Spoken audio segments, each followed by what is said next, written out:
If we don't have free speech, then we just don't have a free country. It's as simple as that.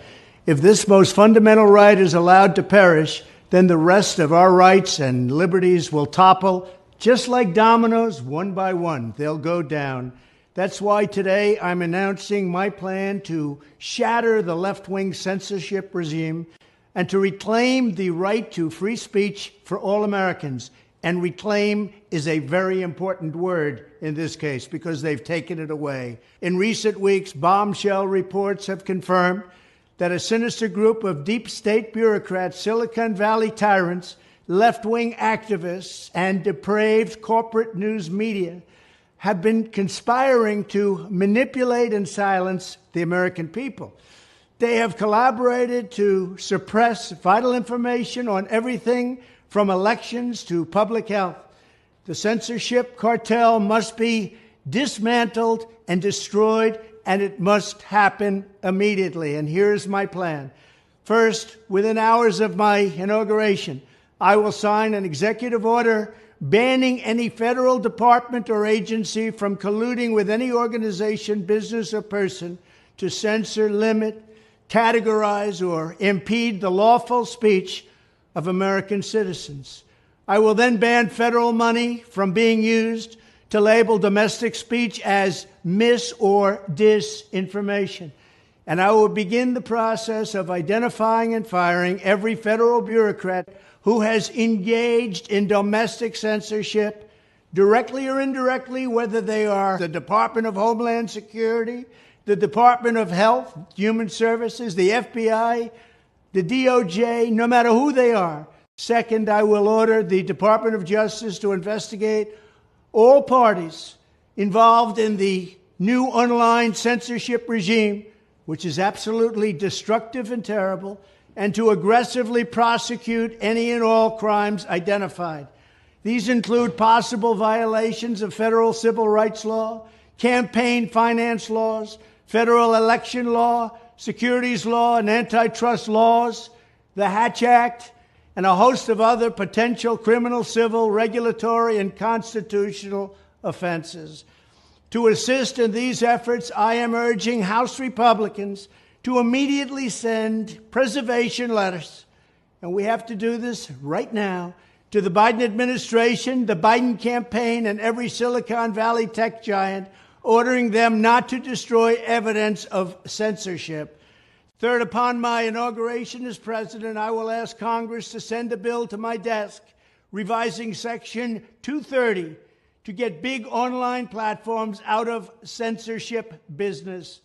From now on, digital platforms should only qualify for immunity protection under Section 230 if they meet high standards of neutrality, transparency, fairness, and non-discrimination. We should require these platforms to increase their efforts to take down unlawful content such as child exploitation and promoting terrorism, while dramatically curtailing their power to arbitrarily restrict lawful speech. Fourth, we need to break up the entire toxic censorship industry that has arisen under the false guise of tackling so-called mis- and disinformation. The federal government should immediately stop funding all nonprofits and academic programs that support this authoritarian project. If any U.S. university is discovered to have engaged in censorship activities or election interferences in the past, such as flagging social media content for removal of blacklisting, those universities should lose federal research dollars and federal student loan support for a period of 5 years and maybe more. We should also enact new laws laying out clear criminal penalties for federal bureaucrats who partner with private entities to do an end run around the Constitution and deprive Americans of their First, Fourth, and Fifth Amendment rights. In other words, deprive them of their vote. And once you lose those elections, and once you lose your borders like we have, you no longer have a country. Furthermore, to confront the problems of major platforms being infiltrated by legions of former deep staters and intelligence officials, there should be a 7-year calling-off period before any employee of the FBI, CIA, NSA, DNI, DHS, or DOD is allowed to take a job at a company possessing vast quantities of U.S. user data. Fifth, the time has finally come for Congress to pass a digital Bill of Rights. This should include a right to digital due process. In other words, government officials should need a court order to take down online content, not send information requests such as the FBI was sending to Twitter.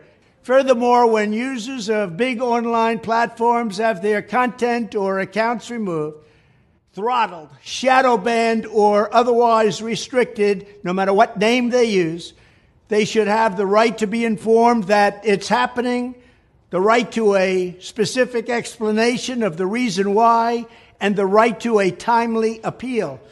In addition, all users over the age of 18 should have the right to opt out of content moderation and curation entirely and receive an unmanipulated stream of information if they so choose. The fight for free speech is a matter of victory or death for America and for the survival of Western civilization itself.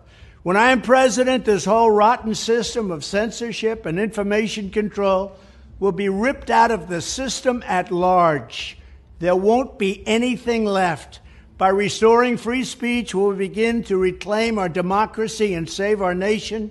Thank you, and God bless America.